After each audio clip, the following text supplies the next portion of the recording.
Welcome back to Mental Wellness Evolution. I'm Jeff, and thanks for being here. Tonight, we're talking about the process of self-healing. Now, this might be a concept that's new to some people, but essentially all healing on our path is self-healing because we're the ones that have to do the work in order for us to get to where we want to deal with our past traumas, to deal with our issues and the things going on within ourselves. Now, there are things that can help us out along the way. Obviously, you can get to a therapist that might be very, very useful. You can get yourself a coach. You can learn, you can read, you can listen to podcasts, and all of these things are actually very, very useful in their own right. But at the end of the day, guys, we have to understand as men that if we want to do these things, it comes down to us and the work that we're willing to do on ourselves. Okay, nobody's coming for us, nobody's coming to save you. Now, like, again, people can point you, I can give you every trick, tool, tip you've ever heard in your entire life, but if you don't take them and apply them in your life, you're not going to get anywhere. Okay, guys, but the good news is, guys, the more work that we do on ourselves, the better that we're always going to be. And I always advocate for us having to do the work, look at ourselves in the mirror and being very honest with where we are, where we're going, the decisions we're making in our lives, what we're doing, and taking stock of those things and actually being willing to accept that in some situations and applications that we're not the best that we can be. Now, we're not doing this ever to judge ourselves, guys. We don't want to judge ourselves because I think a lot of men, myself included, we're incredibly hard on ourselves. We deal with a lot of internal shame and those types of things and emotional repression and things like that.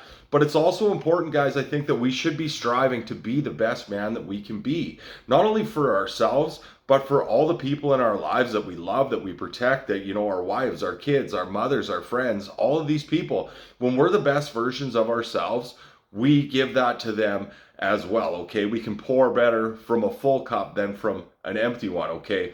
But it starts with us having a good, honest conversation with ourselves. Again, taking a look in the mirror and addressing the things that we know need to address. And I know myself, I knew these things for years and years and years. And I just avoided doing the work like the plague. And it was hard because you get into those familiar coping mechanisms and the things, and the brain and subconscious loves to take us back to the way that we've always done it. Even though if we cognitively register that it's not helping us, we just keep falling back into the same traps. We keep going back to the same behaviors and all the things in the way that we've always done it, okay?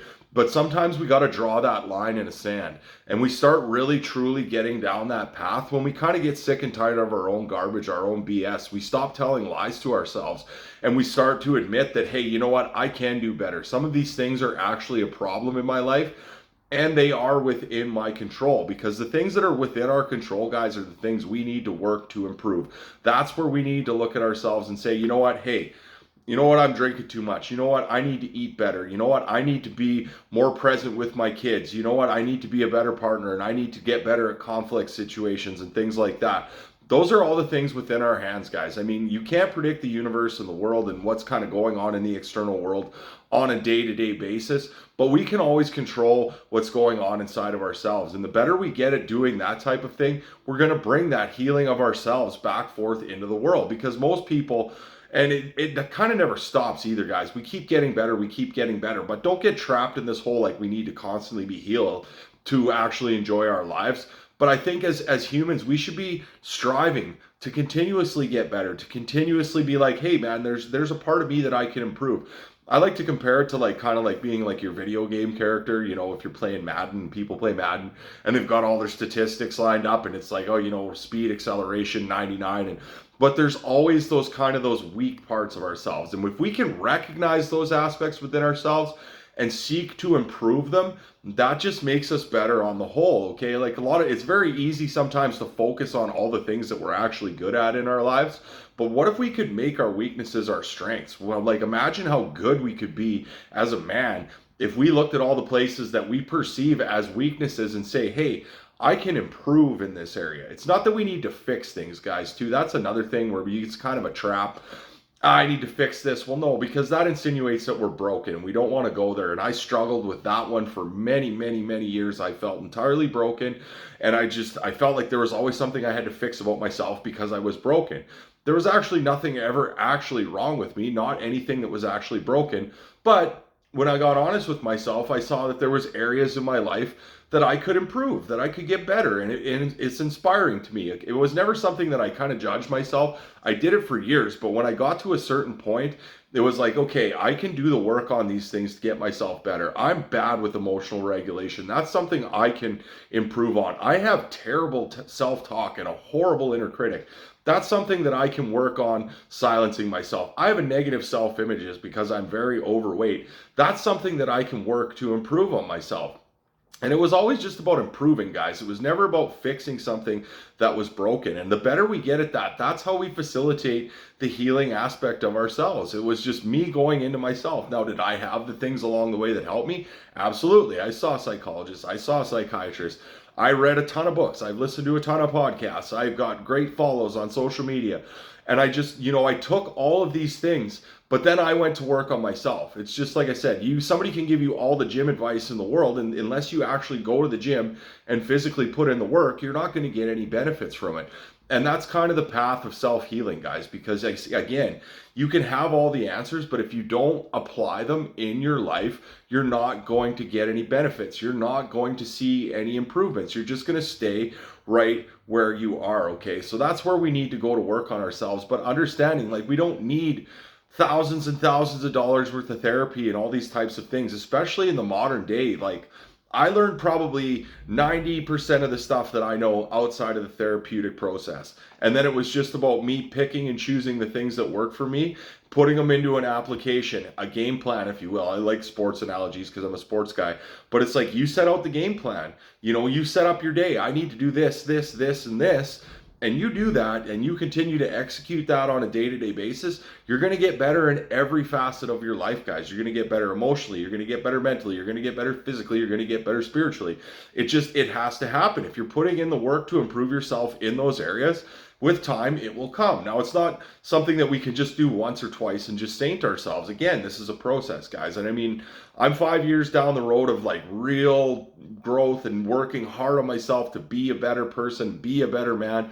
And I'm still learning stuff every single day. And I'm still working on growing and still finding little places that, you know what, hey man, my Madden rating's only a 78. Let's get that up over 80, that type of thing. But that's kind of a neat way to look about it. Instead of looking at things and being like, this is broke, this is just, I need to fix this. It's all, no, we just, if there's something that you need to fix, it might just be getting rid of some of your terrible habits that are like killing you. They're not bringing you any benefit. To me, I guess I could look at like when I quit drinking as being similar in that facet, and where it's just like, I can fix this. This might actually be broken, but that's a habit. That wasn't a part of me that was broken. I needed to make the change that I didn't need to drink anymore. So this is what we have to do, guys. We have to get out on this. We want to get after this every single day. We want to work hard to be the best person that we can be, because it's not just a gift to everybody else. It feels good to do that for yourself. When you get those wins for you, because you're getting better and you feel better, and now you're not dealing with all these old things that you've got and had repressed for years and years. You're starting to get this crap out of you. You're starting to feel more elevated, more uplifted. You're consistent with your emotional states. You're not as reactive. You're more present. There's all these benefits to doing this work, guys, and it leads to a much more peaceful, happy, and fulfilling life. I can promise you it's the best work you'll ever get into, but we can't just avoid it forever, guys. But we can do the work on ourselves. Again, like I said, you can go to therapy, but I mean, even if you're with a therapist for an hour every, say, week or two, what are you going to do the rest of the time? You still got to do the work. This is where we get into ourselves and we do that self-healing, because again, we're the person who's got to live in here. You're the one who's got to be in here. Wouldn't you rather just deal with the stuff you got to deal with so that you can be good for the rest of your life, instead of spending, say, you're living another 25, 30, 40 years? How would you want to do it? Would you rather go through a year or two of maybe a bit more challenging to have 38 years of peace, or would you rather just live 40 more years under the influence of the same old garbage as you've been doing so far? Okay, guys, so get into the work. Work on yourself, put in that effort, because you're worth it. And the more you go to work on yourself, you're going to start to see, guys, and momentum is such a powerful thing. in this process, you start getting the mojo, you start getting that train rolling down the track, you start seeing results, you start seeing benefits in your life, you start feeling better, you start looking better, everything starts to get better. It's just a giant snowball effect. And before you know it, you're an entirely different man. And I said, I do not regret any of the stuff that I went through that was very challenging, because I don't have to go through that ever again. And I'm going to be a million times better for the rest of my life, because I looked myself in the mirror and went to work, because at the end of the day, I decided that I was worth it. So maybe you should too.